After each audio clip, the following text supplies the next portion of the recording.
الحمد لله رب العالمين والعاقبة للمتقين ولا عدوان إلا على الظالمين والصلاة والسلام على أشرف المرسلين إمام المتقين وعلى آله وأصحابه أجمعين.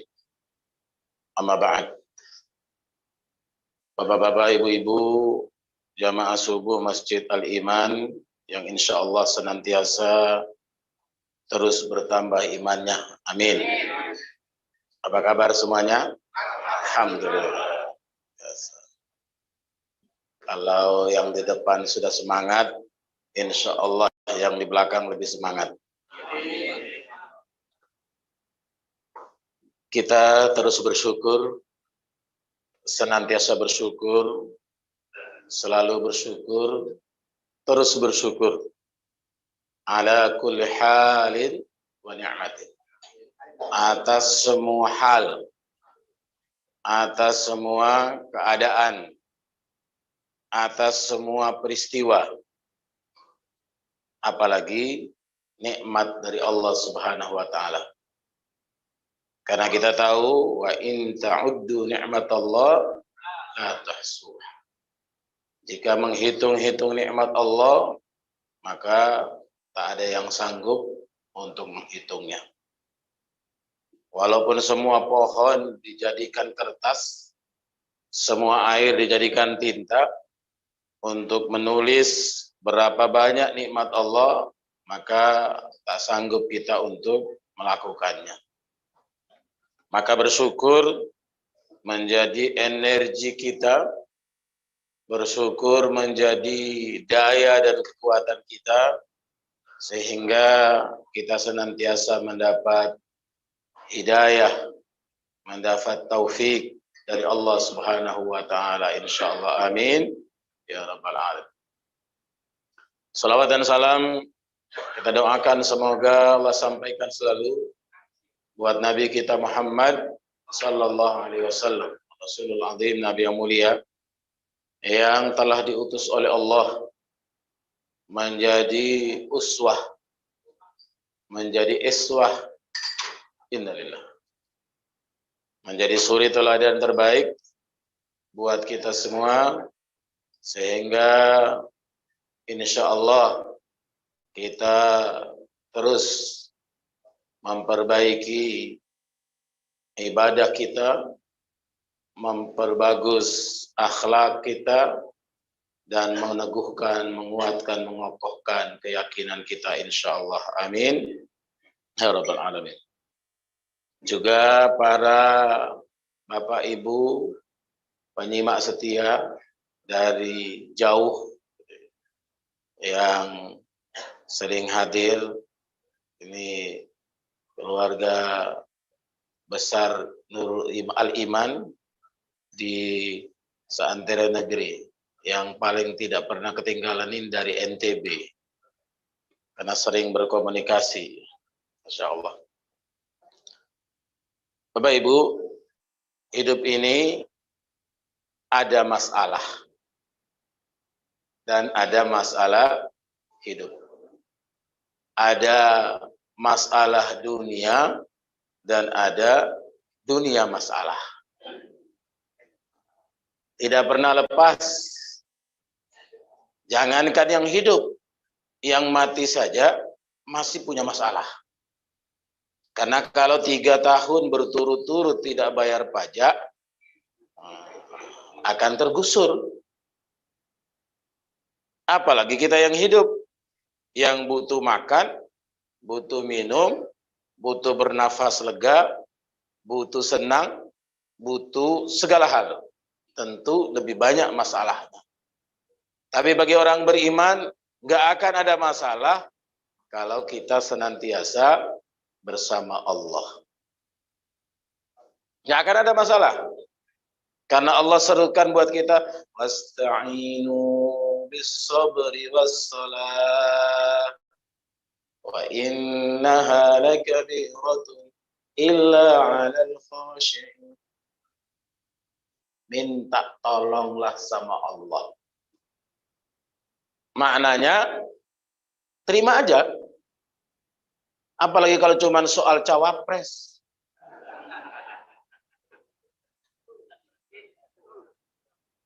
Mau Caiki, mau Caimin, yang penting. Karena kalau disandingkan Caiki sama Caimin kan mirip-mirip. Cuman satu putihan banyak, yang satu hitaman banyak. Jadi jangan dianggap masalah, apalagi sampai baper, bawa-bawa Tuhan, bawa-bawa Allah, kayak deket aja sama Allah. Supaya apa? Supaya tetap bisa tersenyum. Karena kata Nabi SAW, man qala alhamdulillah fil musibah, banallahu lahu baitan fil jannah. Allahu akbar. Siapa yang masih sanggup mengatakan alhamdulillah, lagi musibah, bukan lagi senang, bukan lagi lapang, bukan lagi enjoy, masih mengatakan alhamdulillah, bukan alhamdulillah daripada enggak, tapi tetap alhamdulillah. Banallahu lahu baitan fil jannah. Allah bangunkan untuknya rumah di surga. Dibangunkan rumah di Cipinang elok aja udah alhamdulillahnya luar biasa, apalagi di surga. Maka yang paling harus kita persiapkan adalah bahwa menganggap masalah itu bukan masalah. Kenapa? Karena kita punya Allah. Yang paling penting. Karena Allah sudah kasih rumusnya. Apa rumusnya? La yukallifullahu nafsan illa wus'aha. Allah tidak akan memberi beban. Allah tidak akan menghadirkan masalah. Allah tidak akan menunjukkan persoalan buat kita, apalagi sebagai hambanya yang senantiasa istiqomah, senantiasa terus berupaya menyatakan alhamdulillah ala kulli halin wa ni'matin. Yang selalu setiap sholat mengatakan Allahumma la mani'a lima a'tait wa la mu'tiya lima mana'at. Maka insya Allah masalah itu akan jadi sangat amat kecil. Apapun itu. Oh enak aja Ustadz sih ngomong, enak saya ngerasain. Emang Ustadz gak punya masalah? Lebih banyak masalahnya. Karena yang datang itu bermasalah semua. Pernah ada seorang anak muda mengadu kepada seorang syekh yang diadukan masalah. Mulai dari masalah yang paling sepele sampai masalah hidup yang dianggap besar. Syekhnya membawa dia ke tepi danau, kemudian diambilnya satu gelas air dari danau itu. Dimasukkan oleh syekh itu segenggam garam. Masuk, suruh minum. Disuruh minum. Dia minum, dia muntahkan semua air yang diminum. Kenapa? Karena asinnya luar biasa. Setelah itu dengan garam yang sama, syekh itu melomparkan ke dalam danau. Beberapa detik kemudian diambilnya air lagi diminum. Apa kata syekh? Gimana rasanya? Segar. Berarti yang masalah bukan garam. Tetapi bagaimana hati kita menghadapi masalah. Kalau hati kita cuma seukuran gelas ini dikasih garam segenggam, pasti akan asin. Pasti akan jadi masalah besar. Pasti akan ngedumel dari pagi sampai pagi lagi. Dari bangun tidur sampai tidur lagi. Dari rumah sampai ke tempat kerja, dari tempat kerja balik ke rumah. Kenapa? Karena pikiran kita cuma segini, hati kita, perasaan kita cuma segelas ini. Tapi coba dibentangkan lagi, diluaskan lagi, dilapangkan lagi. Segayung, seember, sebaskom, apalagi sekolam, apalagi sedanau. apalagi sesamudra. Maka nggak akan ada artinya garam segenggam itu. Garam seember pun nggak akan ada artinya. Kenapa? Karena danau seluas itu akan menerimanya dan dia akan larut habis tenggelam. Allah Subhanahu wa taala sampai menamakan salah satu surah dalam Al-Qur'an namanya Al-Insyirah. Alam nashrah laka sadrak wa wada'na anka wizrak alladzi anqadha dhahrak. Makanya kalau dalam sholat tangan itu diletakkan di mana? Sadar. Sadar itu bukan ini. Kalau ini ke atas namanya nahar. Kalau kita menyembelih, fasalli li rabbika wanhar. Wanhar itu ini ke atas. Ini namanya nahar. Kalau sadar, ini ke bawah. Sampai di pusat itu namanya sadar. Makanya kalau tangan dilipat ala sadar. Bukan di sini. Tapi sampai ke nahar. Sampai ke rongga dada. Ini namanya sadar. Jadi yang dilapangkan bukan ini. Ini nggak perlu dilapangkan. Yang dilapangkan itu rongga ini ke bawah. Alam nasrah laka sadrak. Maka ketika kita menghadapi masalah, jangan sampai ditelen. Tapi kalau perlu dilepaskan ke bawah, dibuang. Supaya apa? Nggak ada beban. Kalau dipendam ke dalam, dimasukkan ke dalam, bisa apa? Syukur kalau cuma sakit perut. Bisa liver, ginjal, dan banyak lagi penyakit-penyakit yang lain membuat kita apa? Bukan hanya menjadi berat beban, tetapi menambah beban. Yang Allah sudah sampaikan, la yukallifullahu nafsan illa wus'aha. Tidak akan Allah memberi beban kepada seseorang kecuali Allah tahu dia sanggup untuk memikulnya. Dia sanggup menghadapinya. Dia sanggup menyelesaikannya. Dia sanggup mengatasinya. Karena itu, ketika Allah umumkan kepada kita, apa yang diumumkan Allah? Inna ma'al usri yusra. Fa inna ma'al usri yusra. Coba kita perhatikan kalimatnya. Inna ma'al usri yusra. Sungguh bersama al-usr. Allah kasih lafaz alif lam. Maknanya apa? Jelas, terinci, bisa diselesaikan.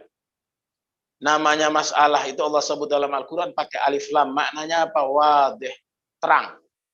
Masalah itu cuma satu, masalah itu cuma kecil, masalah itu cuma sedikit. Penyelesaiannya yusra. Nggak pakai alif lam. Maknanya apa? Tak terbatas. Banyak sekali. Wakeh tenan. Banyak banget. Apa lagi?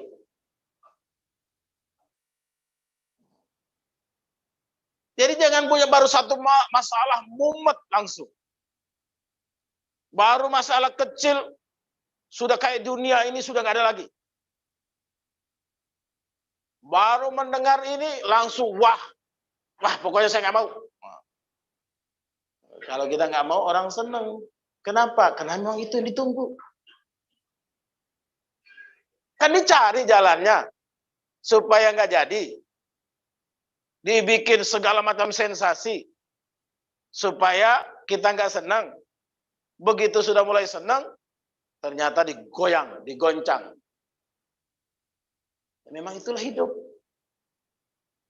Itulah hidup. Dipikir orang yang sudah qiyamul lail, yang tilawah Quran, yang sudah duha, sedekah tiap hari, gak ada masalahnya. Ada masalahnya. Tapi masalah itu dianggap hal yang kecil.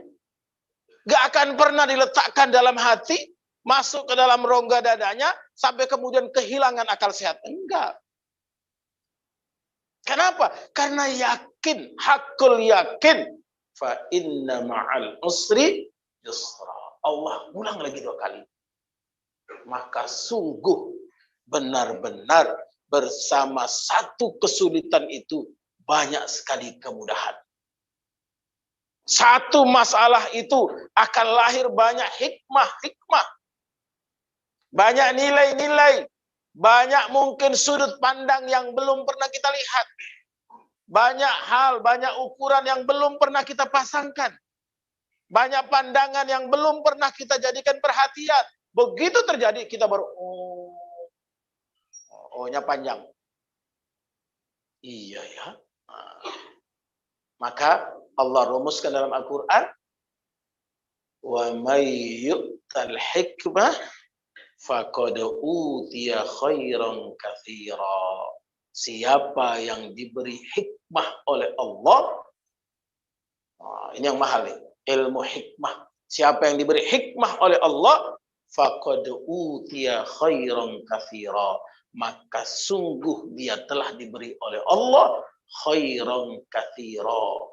Khairan enggak pakai al khair, tapi dalam bentuknya nakirah.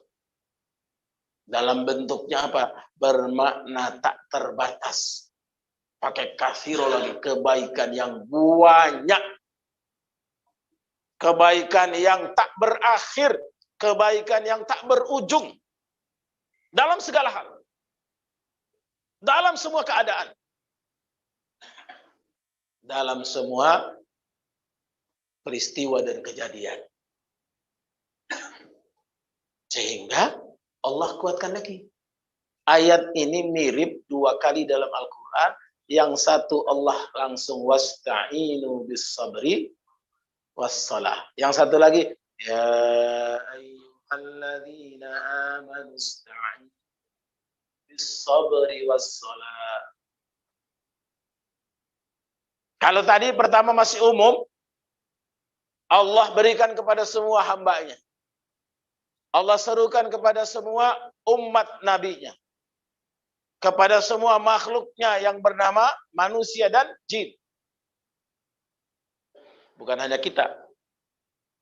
Ada ins, ada jin.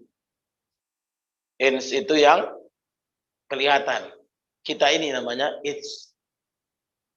Yang nampak, yang nongol. Yang kedua, jin. Jin itu yang tak terlihat. Jadi kalau ada yang bilang ngelihat jin, sudah pasti nggak benar. Karena jin itu artinya yang tak terlihat. Dia kalau sudah berubah bentuk, baru bisa dilihat. Bentuknya apa? Jadi binatang, jadi ini, jadi itu, jadi hantu, jadi poparakang misalnya. Kalau ada orang Bugis Makassar sini tahu. Baru dia tahu. Kalau enggak, ya enggak tahu, enggak kelihatan. Jadi kalau orang yang enggak suka sama yang terlihat, berarti dia memang tak terlihat. Tak terlihat berarti dia sejenis jin. Jin itu kalau sudah nakal, jadi setan. Setan sudah kebangetan, jadi iblis. Syatona itu artinya juga yang tidak terlihat. Ablasa yublis, iblis artinya yang kecewa berat.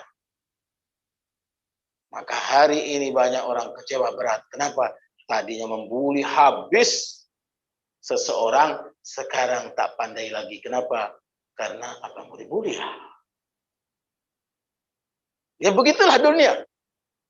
Kadang-kadang Allah hadirkan kepada kita sesuatu yang tak terduga, tiba-tiba baru kita, oh iya ya, oh iya ya. Maka jangan pernah berharap lebih kepada siapapun. Mau dia kiai, mau dia ustadz, mau dia habib, mau dia ulama, lebih nggak boleh. Kenapa? Pasti akan kecewa. Kecewanya bisa macam-macam bentuknya. Apalagi dunia sekarang. Yang A bisa berubah menjadi B, yang B bisa berubah menjadi U. Yang U bisa berganti menjadi W, yang W bisa dibalik jadi M. Walaupun bentuknya sudah video, jangan langsung percaya, Pak. Kenapa? Karena suara bisa dirubah, gambar bisa diganti, gerakan bisa diatur. Oh, ini ada videonya. Bener. Saya pernah dikirimin video, bahkan di dalam grup itu, video itu qadarullah ada saya di situ. Ada saya di video itu. Bayangkan, itu dirubah isinya 180 derajat. Bayangkan. Jadi waktu awal-awal mendampingi Habib Rizik ke Arab, waktu itu di Madinah, mahasiswa kita, anak-anak mahasiswa kita yang kuliah di Madinah dan beberapa universitas lain yang sedang berlibur waktu itu, mereka minta supaya bisa bertemu dengan Habib. Akhirnya kita buat acara di Madinah waktu itu di Hotel Movenpick di Anwar Madinah, bikin acara, dibuka satu kamar besar. Gak tahu bayarnya berapa, pokoknya ada yang nyiapin makan, ada yang nyewain tempat, segala macam lah, siapin segala macam. Bahkan hadir salah satunya adalah dosen di Universitas Madinah yang kagum dengan perjuangan Habib Rizik. Hadir waktu itu. Habib Rizik ceramah. Bayangkan, ceramah beliau itu dirubah 180 derajat. Dan ada yang posting di grup sambil mengomentari. Kebetulan yang posting itu saya tahu, saya kenal. Saya bilang, Pak, Bapak posting itu mau ngecek kebenaran atau cuma mau memberitahukan tentang sesuatu yang tidak benar itu? Kenapa? Itu kan videonya. Iya. Bapak lihat di sebelah kanan itu, sebelah kiri Habib Rizik itu siapa? Coba perhatikan. Sebelah kirinya Habib Rizik itu saya, Pak. Saya yang jadi moderatornya waktu itu. Yang diomongkan, yang dibicarakan, yang diberi semangat mahasiswa pada ketika itu terbalik dari apa yang disebarkan oleh Bapak. Oh, masa iya mungkin? Lu gimana masa iya? Mau perlu 3 saksi lagi? Mau perlu 10 saksi lagi? Mau perlu 50 saksi lagi? Atau mau perlu semua yang hadir itu diambil Bapak supaya percaya bahwa isinya itu berbeda dari apa yang diberikan? Baru diam. Bisa dibayangkan, Pak. Apalagi kalau kita nggak tahu. Begitu mudahnya semua bisa dirubah. Semua bisa diganti. Kenapa? Karena sekarang ada alatnya, ada medianya, ada sarananya. Kalau besok nanti pas hari kiamat, pas kita semua dibangkitkan, nggak ada yang bisa, Pak. Kenapa? Karena hari itu nggak ada orang punya waktu lagi untuk bikin yang macam-macam itu. Yauma yafirrul mar'u min akhihi wa ummihi wa abihi wa sahibatihi wa banihi likulli imri'in minhum yauma idzin sya'nu yughnihi. Hari itu seorang kabur dari saudaranya. Wa ummihi wa abi, dari ibu bapaknya, wa sahibatihi wa bani, dari suami, dari istrinya, dari anak-anaknya. Kenapa? Hari itu semua orang sibuk hanya dengan dirinya sendiri. Sampai ketika Ummuna Aisyah radhiyallahu anha bertanya, ya Rasulullah, ketika Rasulullah menggambarkan bahwa hari itu saking panasnya, semua orang telanjang. Ummuna Aisyah radhiyallahu anha bertanya, ya Rasulullah, apa enggak malu? Orang yang telanjang itu apa enggak malu dengan sebelahnya? Kata Rasulullah, enggak akan ada orang malu. Kenapa? Karena semua orang tidak akan pernah sekejap pun nengok orang lain. Second, sedetik pun. Apalagi bawahnya detik apa? Enggak akan ada kesempatan sedikit pun untuk dia nengok kepada orang lain. Kenapa? Karena dia sibuk ngurusin dirinya. Dia sibuk dengan keadaan yang menghampiri dirinya. Dia sibuk dengan peristiwa yang terjadi di hadapannya. Nggak akan ada kesempatan untuk nengok kiri, nengok kanan, nengok depan, nengok belakang, apalagi ngusilin. Nggak ada. Maka orang telanjang pun nggak ada yang tahu. Sehingga Ummuna Aisyah radhiyallahu anha bertanya, gimana caranya engkau mengenali umatmu yang sebanyak itu ya Rasulullah? Sekarang aja sudah banyak ini. Gimana nanti? Hari ini umat Islam di dunia itu jumlahnya 2 miliar. Dari 8 miliar umat manusia yang hidup saat ini, umat Islam itu jumlahnya kurang lebih 2 miliar. Kita aja Pak pergi haji, tetangga yang duluan berangkat, beda kloter, beda grup, beda travel, ketemu nggak? Belum tentu ketemu. Karena saking banyaknya manusia, saking banyaknya orang, susah kita ketemu. Gimana dengan nanti di akhirat? Yang umatnya mulai dari Nabiullah Adam alaihissalam sampai nanti Adam yang terakhir. Sampai nanti anak cucu cicit yang terakhir. Dikumpulkan dalam satu tempat. Gimana caranya Rasulullah mengenalinya? Fatabassam, Rasulullah tersenyum. Kemudian mengatakan, aku mudah sekali mengenali umatku. Sebagaimana mudahnya aku membedakan kuda-kuda putih di antara kuda-kuda hitam. Masya Allah. Apa yang dilihat oleh Rasulullah? Apa yang terpancar dari kita semua? Apa yang nampak? Apa yang terlihat? Ternyata yang terlihat itu apa? Nur. Ada cahaya. Maka jangan pernah mendahului imam waktu membaca amin. Kapan kita boleh baca amin? Kalau imamnya sudah A. Jangan baru imam. Kita sudah A. Jadi jamaah itu, makmum itu baru boleh amin ketika imamnya sudah amin. Bukan waladhdallin. Baru kita langsung amin. Enggak, tunggu imam dulu. Karena pada saat imam mengatakan A, itu terpancar cahaya dari ubun-ubun makmum, ubun-ubun imam kepada semua makmumnya. Cahaya itulah yang kemudian disunnahkan oleh Rasulullah SAW, diajarkan oleh beliau, dipraktek contohkan oleh beliau untuk kita baca. Kapan? Waktu kita pergi ke masjid. Kalau kita ke masjid bacanya Allahumma ja'al fi qalbi nura waj'al fi sam'i nura wa fi basari nura wa an yamini nura wa an yasari nura fi amami nura fi khalfi nura fi fawqi nura fi tahti nura Allahumma ja'alli nura. Itu yang kita minta. Karena itulah yang akan terpancar dari masing-masing kita. Mau yang putih, mau yang hitam, mau yang coklat, mau yang sawo matang, mau yang sawo gosong, sama. Semuanya akan punya percikan cahaya. Cahaya itulah yang disebut oleh Rasulullah SAW seperti kuda-kuda putih di antara kuda-kuda hitam. Jadi jangan pernah kita merasa tak dikenali oleh Rasulullah SAW. Walaupun di dunia kita nggak dikenali oleh orang yang kita cintai. Orang yang kita kagumi. Orang yang kita bela. Orang yang kita turuti, kita ikuti.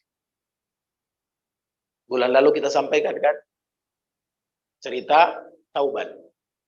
Masih ingat? Bulan lalu ya? Benar ya? Anak muda yang meniru semua apa yang dilakukan Rasulullah. Cinta betul sama Rasulullah. Sampai sakit didatangi oleh Rasulullah, meninggal. Karena ternyata cintanya kepada Rasulullah belum seberapa dibandingkan cintanya dengan Allah Jalla Jalaluh. Maka kata Rasulullah, yuhsarul mar'u ma'aman ahab. Seseorang itu kelak akan dibangkitkan dengan siapa yang dia cintai. Jadi jangan salah cinta di dunia, Pak. Kalau cintanya sama artis Korea, besok ngumpulnya poro artis Korea. Kalau cintanya sama jamaah Masjid Al-Iman, insya Allah besok dikumpulkan bersama jamaah Masjid Al-Iman. Iya. Jadi jangan pernah merasa, aduh saya nggak dikenali, enggak. Yang penting kita berada dalam barisan Rasulullah SAW pasti akan kecipratan minum seteguk air dari telaga Rasulullah namanya haud. Dan siapa yang meminum itu tidak akan pernah haus selama-lamanya. Masya Allah. Jadi kita mintanya apa? Yang penting masuk dalam barisan Rasulullah. Kalau sudah masuk dalam barisan Rasulullah, pasti dikenali oleh Rasulullah. Bahkan dipanggil kita dengan nama kita plus nama bapak kita. Maka Bapak Ibu, kalau yang kebenaran punya nama, bapak tidak dilakopkan kepada ayah sebenarnya, mulai sekarang dirubah. Apalagi pakai nama suaminya. Boleh pakai nama suaminya di belakang nama ayahnya sebagai pengenal saja. Bukan menjadi identitas. Tulis di KTP. Nggak perlu. Ibu-ibu harus pede, Bu. Ya, kalau dipanggil dengan sebutan nama suaminya misalnya Bu Ahmad, itu saja harus dijaga, Bu. Kenapa? Karena nanti ketika suaminya meninggal, ibu menikah lagi sama Pak Ridwan, dipanggil orang lain dengan Bu Ahmad, Pak Ridwannya tersinggung. Saya sekarang suaminya, kenapa istri saya dipanggil Bu Ahmad?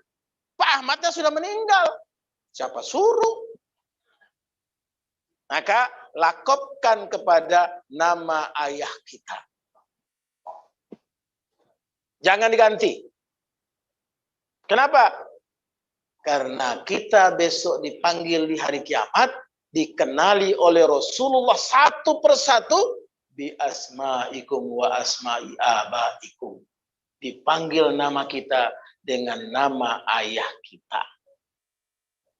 Kalau ternyata kita tidak menggunakan nama ayah kita karena malu misalnya, karena nama ayahnya agak gimana gitu misalnya, atau memang dari dulu kecil tinggalnya sama pamannya, tinggalnya sama Pak D-nya, Pak L-nya, sehingga ganti nama dengan Pak D, Pak L-nya, maka besok boleh jadi ketika dipanggil Rasulullah kita tak bisa nyaut. Kenapa? Tak terbiasa. Hati-hati, Pak. Tak terbiasa. Karena kita sudah biasa dipanggil dengan nama yang biasa dipakai. Begitu dipanggil dengan sebenarnya kan nggak tahu. Mungkin kita tahu, tapi pada saat itu kita dilupakan. Maka sampai Al-Quran memberikan jaminan. Masya Allah. Apa jaminan? Innalladzina amanu. Innalladzina amanu. Sesungguhnya orang-orang beriman itu dibangkitkan oleh Allah ma'adzurriyatahum. Dengan siapa? Anak cucu mereka. Jadi kalau kita naik ke ayah kita, kakek kita terus sampai ke atas, atau turun ke bawah sampai terakhir. Kalau ternyata ukurannya bahwa yang terbaik surganya adalah kita, maka ke atas kita, ke bawah kita, ngumpulnya di kita.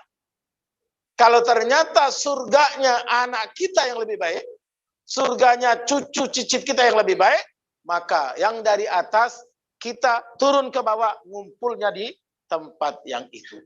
Tempat yang paling tinggi dari keluarga kita. Masya Allah. Syaratnya apa? Fa'alhaqnahum biiman. Allah pertemukan, Allah pertautkan, Allah persatukan. Karena apa? Karena seiman. Maka Allah sudah kasih contoh kan? Contohnya, kalau ayat yang dibaca tadi oleh imam kita, itu contohnya perempuan. Dua perempuan yang tolihah dengan dua perempuan yang solihah. Dua perempuan tolihah itu ternyata istrinya Nabi. Imra'atan Nuh wa imra'atan Lut. Istrinya Nabi Nuh dan istrinya Nabi Lut. Allah sampaikan itu perumpamaan, itu contoh perempuan gagal. Suaminya baik, suaminya nabi, tapi dia tak jadi orang baik. Dia tak jadi orang solehah. Dua yang lainnya Allah contohkan siapa? Ternyata kebalikannya. Imra'ata Fir'aun, Ummuna Asia. Allah kasih contoh, ternyata contoh perempuan hebat, contoh perempuan soleha yang diabadikan doanya dalam Al-Quran. Rabbi bnili indaka baitan fil jannah wa najjini min fir'auna wa amalihi wa najjini minal qawmil zalimin. Jadi kalau ibu punya suami tidak soleh, punya suami tukang judi, punya suami tukang zina, punya suami tukang rampok, ibu sudah ingatkan, ibu terbebas, tidak ada beban. Ibu soleha, tetap soleha. Nggak ada beban. Ibu nggak tanggung jawab dengan suami. Kenapa? Karena memang istri tidak punya tanggung jawab atas suaminya. Maka ibu tetap beribadah, tetap menjalankan tugas, tetap sebagai istri, tetap taat sama suaminya. Selama dia nggak menyuruh untuk musyrik, dia nggak menyuruh untuk maksiat, tetap taat sama suaminya. Ibu tetap mendapatkan predikat istri solehah. Ibu tetap menjadi hamba solehah. Tapi kalau suami soleh, nggak peduli dengan istrinya yang tidak solehah, baru kena beban. Kenapa dua tadi dicontohkan adalah istri solehah, istri yang tidak baik, padahal suaminya baik? Karena suaminya sudah berdakwah. Nabi Nuh dakwanya berapa? 950 tahun. Alf illa khamsin, 1000 kurang 50. Nggak main-main tuh. Kita dakwanya belum seberapa, udah kayak surga punya kita sendiri. Kayak semua orang neraka. Naudzubillah. Dakwah itu ngajak orang supaya apa? Ngisi surga. Surga itu luas, surga itu lapang. Jangan diborong sendiri. Ajak semuanya. Siapapun dia, ajak. Yang nggak mau pun tetap diajak. Yang menghina kita pun tetap diajak. Yang marah-marah terus tetap diajak.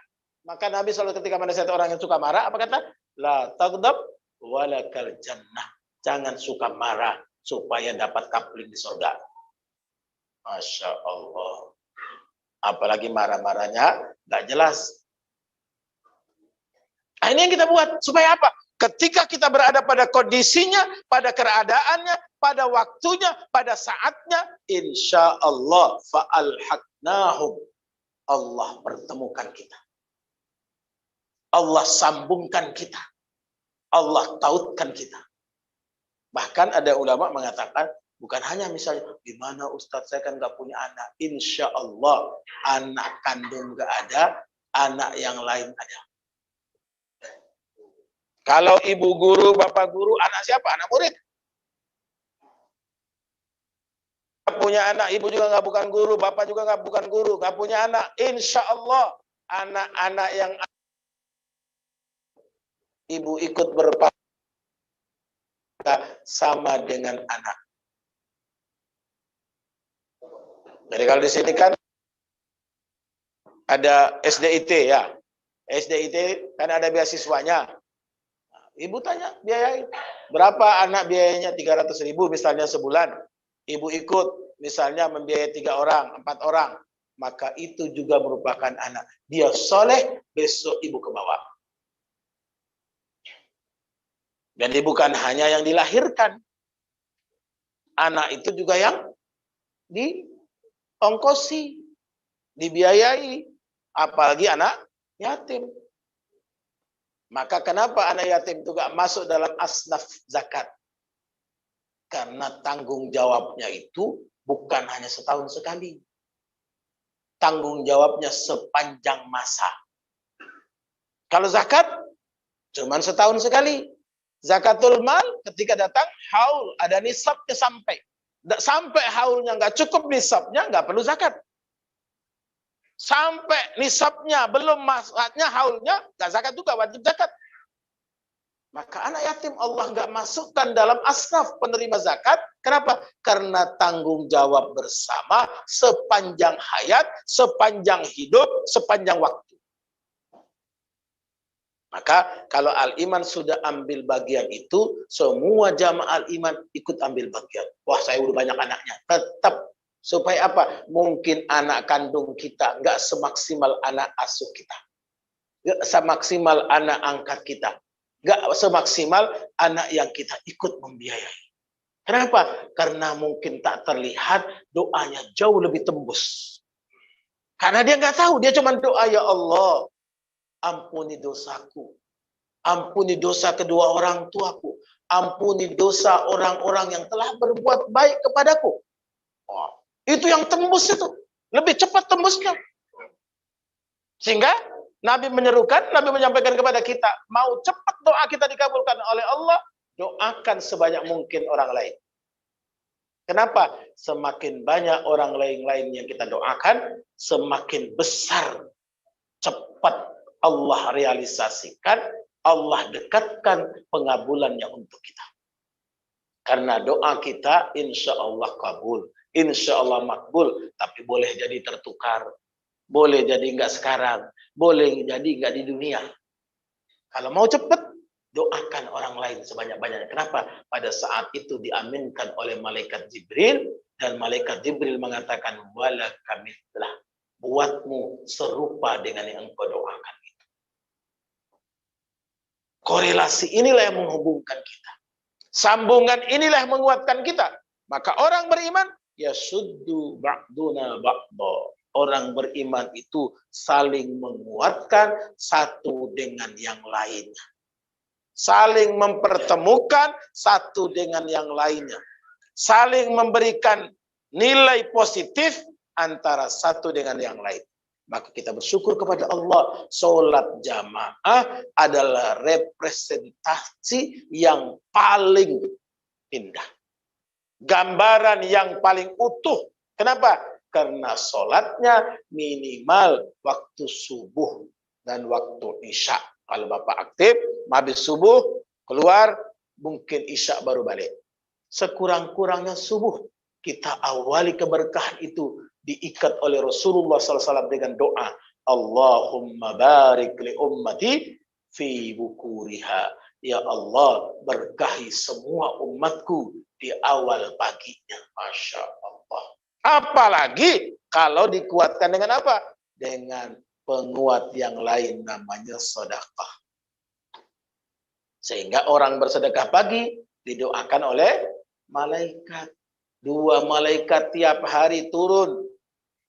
Yang pertama berdoa, Allahumma a'ti munfikan khalafa. Ya Allah, kasih ganti yang lebih baik. Kasih ganti yang lebih banyak, kasih ganti yang lebih besar, yang pagi ini berinfak. Dan yang lain lagi berdoa, Allahumma a'ti mumsikan talafa. Ya Allah, tahan rezekinya orang yang pagi ini menahan rezekinya, tak mau berbagi. Hatta senyum pun tak mau. Maka minimal senyum. Kenapa? Senyum itu juga bagian dari sedekah. Idkhalus surur fi qulubil mu'minin sedekah. Memberikan rasa gembira kepada hati orang beriman itu sedekah. Mudah-mudahan kita semua diberkahi oleh Allah Subhanahu wa taala sehingga bisa merasakan dan menikmati semuanya dalam hidup ini. Sebelum kita tutup, ada pertanyaan. Monggo silakan. Pada jemaah yang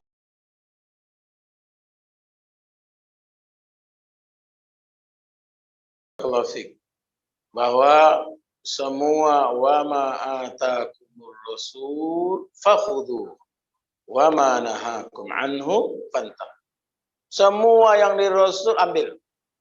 Semua yang dari Nabi ambil.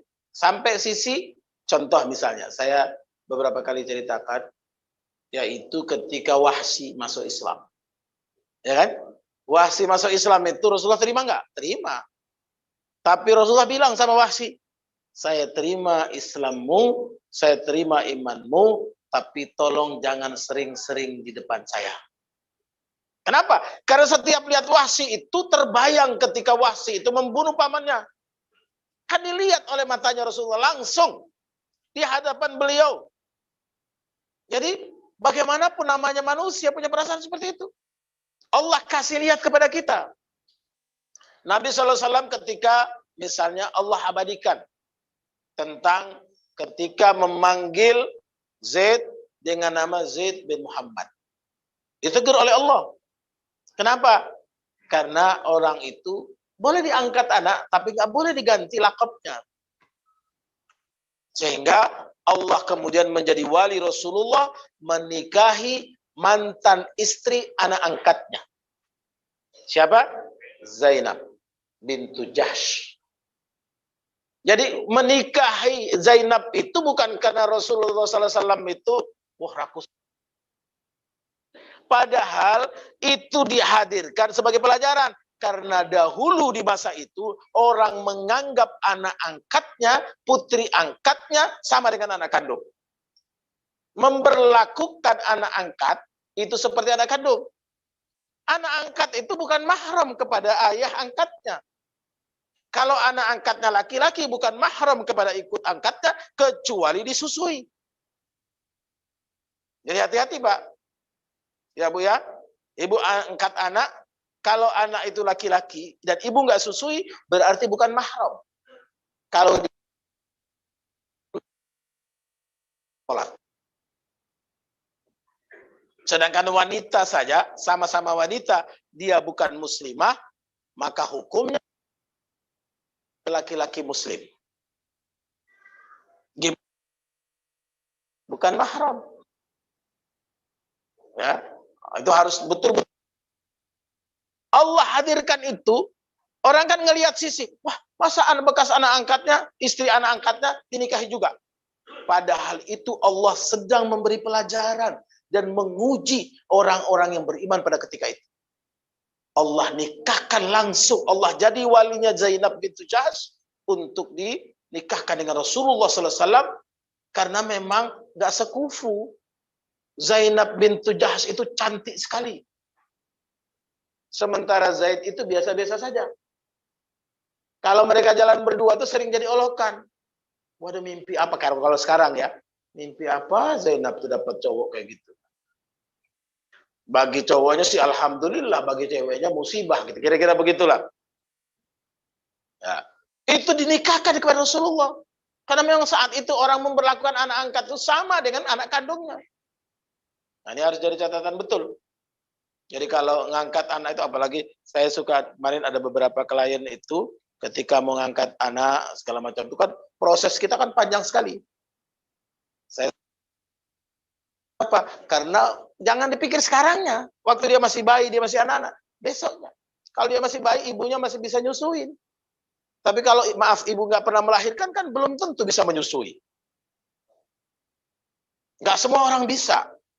Akhirnya dicari cara supaya bisa menyusui, supaya apa? Jadi mahram kepada ibu susunya.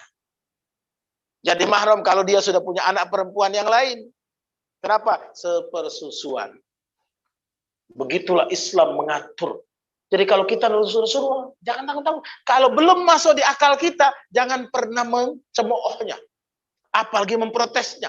Harus cari hikmahnya. Kenapa ini? Apa ini? Karena nggak ada yang kurang dari Rasulullah SAW. Hatta itu pun yang diperlihatkan atau disampaikan dalam Al-Quran. Seperti di surah At-Tahrim. Ya lima tuharrimu ma ahallallahu lak tabtaghi mardata azwajik. Kan itu bagi kita aib. Karena Allah negur Rasulullah, ya Rasulullah, kenapa engkau mengharamkan apa yang dihalalkan oleh Allah? Hanya bikin senang hati istrimu. Apakah itu kesalahan? Enggak. Allah ingin jadikan apa? Supaya cinta mati kita sama pasangan kita, sama istri atau suami kita itu tetap ada batas. Jangan saking cintanya ketika suami maksiat ikut maksiat. Ketika suami murtad ikut murtad. Atau sebaliknya. Itu mau ditekankan kepada kita. Jangan. Kalau soal makanan saja, soal kesenangan dunia saja masih dibatasi, apalagi sampai kepada akhiratnya. Itu. Wallahu a'lam bishawab. Barakallahu fiik. Ada lagi? Ada lagi Ibu? Ada pertanyaan Ibu?